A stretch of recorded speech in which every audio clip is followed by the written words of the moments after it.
Nagmistulang atraksyon sa dami ng tao ang kahabaan ng Commonwealth Avenue kung saan matatanaw ang pinakamalaking gusaling sambahan ng Iglesia ni Cristo, ang Templo Sentral.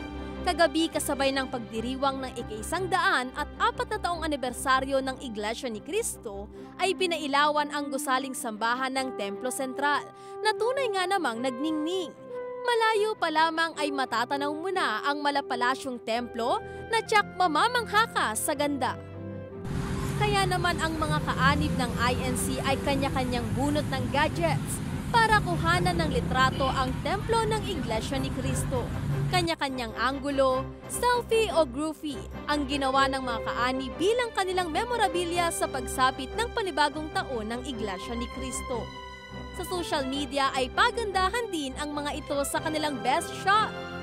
Nakakatuwa ring pagmasdan dahil naging banding na din ito ng mga magkakaibigan.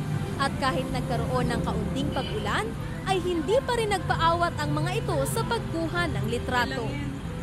Ang templo ng Iglesia ni Cristo ang unang lokal na naitatag sa Diliman, Quezon City noong July 27, 1984 at naging pangunahing lokal ng Iglesia ni Cristo mula noon hanggang ngayon. Samantala, maging ang Edmonton Bridge na kilalang tulay sa Canada ay nakisaya rin sa pagdiriwang ng ika-100 at 4 na taon ng Iglesia ni Cristo. At ito ay sa pamamagitan ng pagpapailaw sa buong tulay ng kulay green, white at red na siyang INC flag. Ito rin ay bilang pagkilala sa Iglesia ni Cristo sa ika-50 taong paglaganap nito sa Estados Unidos. Ang Edmonton Bridge ay isang historical bridge ng Canada na itinayo noong 1995 at nasa 60,000 LED bulbs ang nakapalibot dito. Para sa Eagle News, Cez Alvarez and I'm on with 25.